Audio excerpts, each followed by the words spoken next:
Alright guys,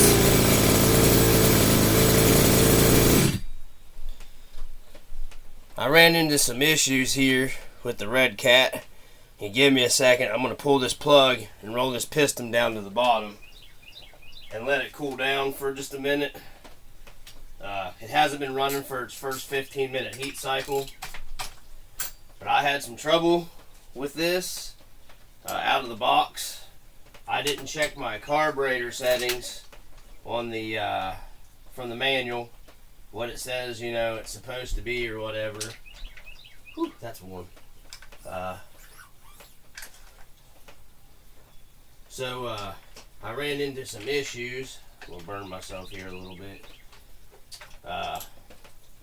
On the initial start in for the break-in process, okay, what I ran into was, I guess it must have flooded itself out because this thing was cranked.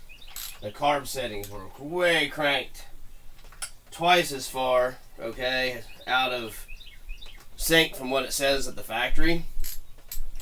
Which this is the second Redcat, actually third Redcat that's been like that. I reset it per the manual. It is a Walbro carburetor. I don't know what size it is, but it is a Walbro carburetor. But I reset it to what it says in the book. Finally got it cleared out. It was just drowned, how they had it set. So what I'm going to do is I'm going to give it a few more minutes here, and then I'm going to fire it back up.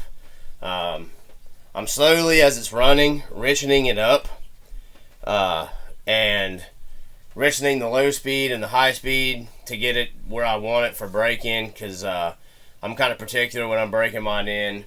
I like to stick my hand kind of out by the exhaust and get, you know, what a lot of people call two-stroke, the oil splooge or whatever. Not horribly, but I like to get a little bit of it to make sure I know that the oil's, you know, getting in there. So, I haven't done that with this one yet.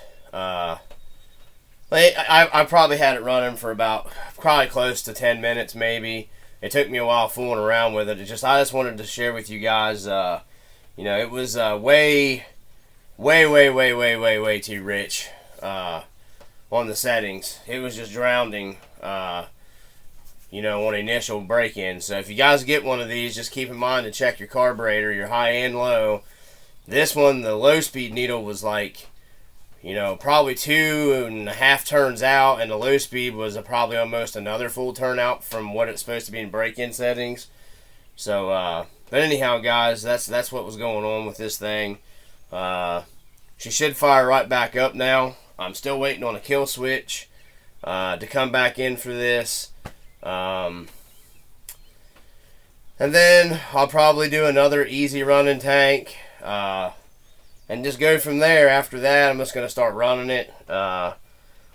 Usually if I take my time breaking these HY engines in, they seem to have lasted me for a while, so I am taking my time breaking this one in. I'm going to go ahead and fire it back up here on camera. She should fire right back up. I can't run it until I get my kill switch in anyways, guys, so let's see if she fires right back up, okay? There we go. That's how she should be starting, basically 1-2 pulls. I'm going to continue.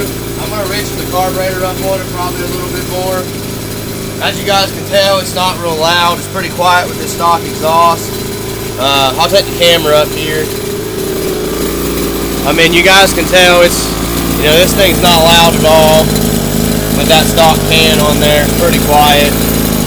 We're going to give it a go running it with the stock can before I switch over to the Jet Pro pipe on it, but yep, anyhow, everything seems to be doing okay. Let me give it a little bit of a throttle blip.